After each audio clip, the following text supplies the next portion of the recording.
What have we done, folks? What have we done? You know, for years they fought and fought and fought, and then they rest. And then they fight and fight, but they were the same militarily, right? They didn't move. They go 10 feet, 10 feet, 10 feet, rest. And we gave them everything. We blew out one of them, and now we don't know what the hell's going on. We don't know what's going on. And now you have the migration, and now you have people coming into our country and coming into all of the European countries. And you look at Germany, what a mess Germany is. I have friends from Germany. We're so proud of Germany for so many years. And they say, we love our country, very, very proud. Members of clubs that I have in Florida, Mar-a-Lago, so proud. And now they're saying, we think we're moving. We're leaving Germany. Okay, we're leaving. They say we're leaving Germany. What they've done is incredible. And we're doing the same thing. We're taking in millions of people that we don't know who the hell they are. They don't have documentation. They don't have paperwork. It's going to be a problem like you've never seen before. And you're going to have a situation. You look at Orlando, and you see how bad that was. Sadly, folks, unless we get really tough and really smart, it's going to happen again and again and again until we really know what the hell we're doing, because we don't know what we're doing. We just don't know. So we're going to be different. We're going to be tougher. We're going to be smarter. We're going to bring our jobs. We're going to have borders. We're going to have the wall. We need the wall. We have to stop the drugs. We have to stop.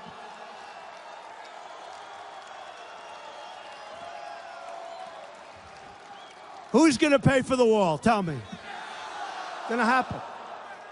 You know, when I was in the debates, and every single poll after the debate said I won every debate. Are we proud of me? Am I doing a good job? I never did this stuff before. But every single poll had me winning every single debate. Every single poll. They did like 7 of them for each debate. I was in, I think, 11 debates. And every poll was center stage. And the only thing I said to the networks or to the cables, I said, no, I want an odd number. They said, no, we can't do that. We want 8 or we want 12. Do you remember at the beginning? They had so many people, they needed another stage, right? But I always said, I want an odd number on the stage. They said, why? Because if I don't have an odd number, I'm not in the center, right? I was center stage on every single debate, representing you. I need this like a hole in the head, folks. Representing you.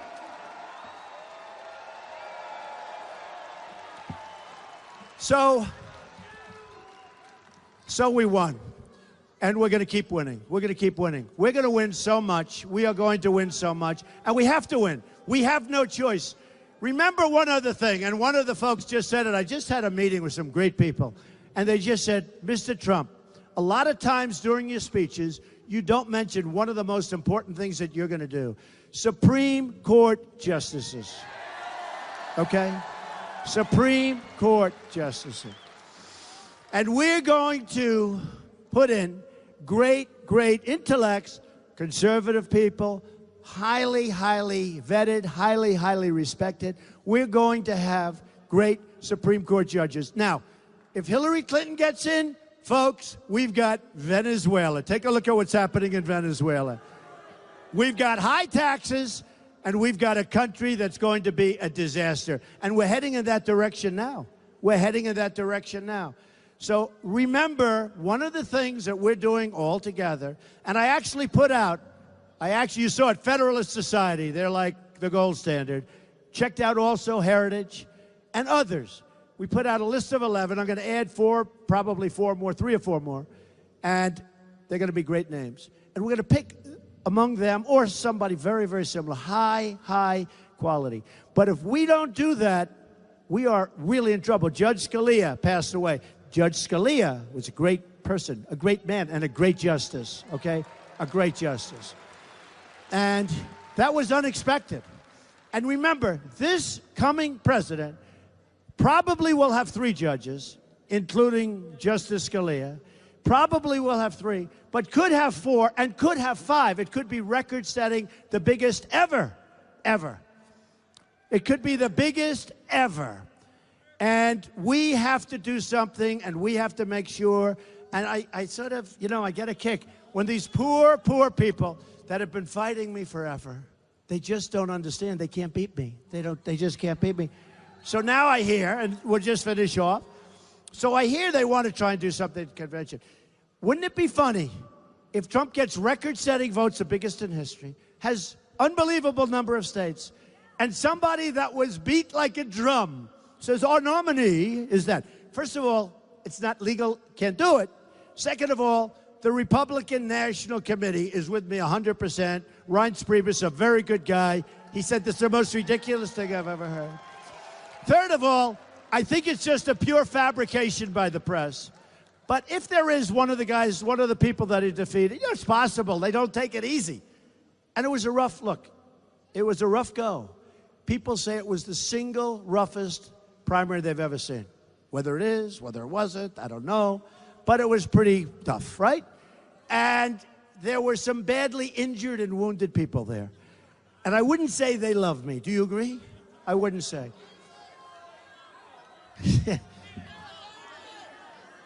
You people, you're worse than I am. You're worse. You're worse than I am. But I understand it. I understand it. But just so you know, it's really fabrication by the press. They want it so badly. It was all over. We have breaking news. You ever notice that with these guys, every story is breaking news? If the woman in the front sneezes, ladies and gentlemen, we have breaking news. We have breaking news coming out of Arizona. The very nice woman with the red shirt on and the big Trump sign, she sneezed in the front row. Now, everything's breaking news. It's breaking news. Well, this is not breaking news, folks. We have it. We have great support. We have some Republicans that aren't there. I mean, even some that have endorsed me that just aren't there. And we'll find out what we do about that situation. But we have, and the sad part is, we have tremendous support. But nobody mentions the support. When somebody like Jan, or like Sheriff Joe, or like, that's it. That's it. They don't mention. They don't mention. But we have tremendous support, unbelievable support, actually. In fact, one of the more honorable groups they started mentioning, that we have, great. But let me tell you something. The Republicans should stick together. I don't think it's going to matter that much in terms of whether or not I win, I'll be honest. Because I really ran as an outsider, even though I used to be total establishment. Hate to tell you, you know, but before, think of it, 1 year, 2 days. But before I ran, I was very much, I shouldn't tell you, you'll leave immediately, but I was sort of establishment. I used to give vast amounts of money, right? And now, as soon as I ran, I became an insurgent. I became an outsider. Guys that were my friends this year, an outsider. And you know why? Because I'm going to do what's right for you. I'm not going to do what's right for them. I know the game better than anybody. And they want things in the party and the other party, because Hillary is totally controlled by Wall Street. I mean, she may say not, but she is totally controlled by Wall Street. She is totally controlled by countries that are horrible to the gay community and horrible to women. She is totally controlled. She's been given tens of millions of dollars by countries that treat women horribly. They use the word, by the way, enslave. By countries that treat women horribly, enslave, and countries that kill gays. They kill gays. They push them off of buildings and they kill. And she's taking money and she's letting more of them come into our country. And you tell me who's better for the gay community, and you tell me who's better for women, folks, okay? Who's better?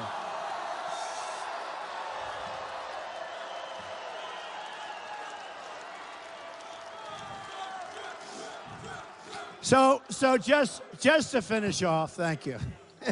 Got some real young, powerful people here. Thank you.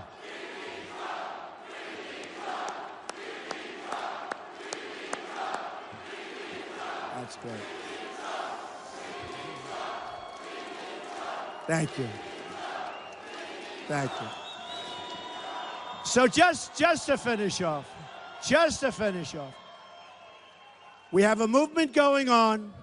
You have people that are the biggest pundits. Bill O'Reilly, a tough guy, smart guy, Bill O'Reilly said recently, a couple of times, it's the single greatest phenomena, politically speaking, that I've seen in my lifetime. That's a pretty good statement, right?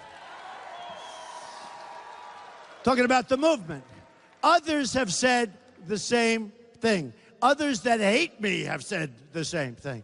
It is a movement. In November, we've got to win. Right now, we're up pretty big in Arizona, but we got to win. We got to win. It's a very important state, but we've got to win, and I think we're going to win. And we're going to start winning like you've never seen this country win before. I'm telling you. We're going to win at every level. We're going to win with our military. We're going to have to, I'm sorry to say this, we're going to have to knock the hell out of ISIS. I am sorry. I am sorry.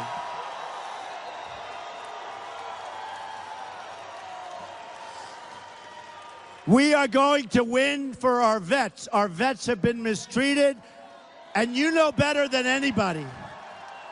Arizona knows better than anybody, because nobody has been treated worse, and there is no more corrupt group in terms of government than what's happening with the VA in Arizona. You're the poster child for everybody. And we're going to fix it. And we're going to take care of our vets, our greatest people. We have to take care of our vets, and I have a plan. And you've all seen the plan, and people love the plan, and we're doing great with the vets. But forget about doing great. We're going to take care of the situation with our vets. Our vets are dying while they wait for a doctor for a simple procedure, and they die. They have to wait so long. So we're going to take care of our vets. We're going to win with our vets. Ready? We're going to win, and we're going to knock out Common Core. We're bringing our education local. We're going to repeal and replace Obamacare with something much less expensive and much, much better. You see what's happening to your premiums.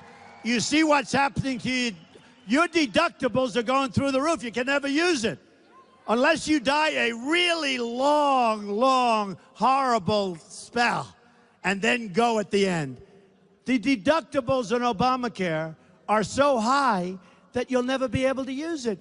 Your premiums, I just left Texas, your premiums, Blue Cross, Blue Shield, through Obamacare, just were raised to 60%, folks, 60%.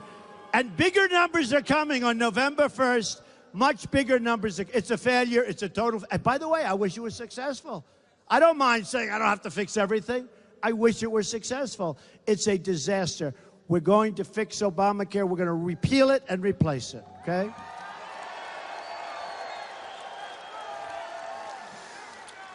We're going to save your Second Amendment. It's going to be so strong. We're going to have strong borders. We're going to have the wall. People are going to come in, but we're going to have strong borders. You're going to be proud of your country again. And we are going to make great trade deals. We're going to bring back our jobs. We're not going to let our jobs go very easily. And if they do go, there's going to be consequences for the companies that closed up, fired all these people, and make their products someplace else. There are going to be very serious consequences. And here is the bottom line. We're in Arizona. We're in Arizona, which is a great state, although I wouldn't want to play golf today. I'd say that's pretty hot out there. It's pretty hot out there, folks. But I'll be President Trump. I'll be in the White House, and I will be getting a call from one of my people saying thousands and thousands of people, Mr. President, are calling from Arizona.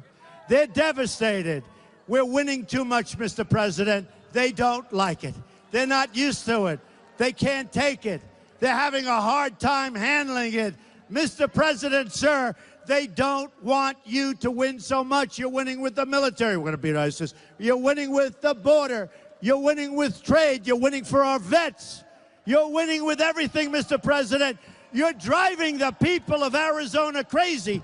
And I'm going to say to them, call those thousands of people back and tell them we're going to continue to win because we're going to make America greater than ever before. I love you. Thank you, Arizona.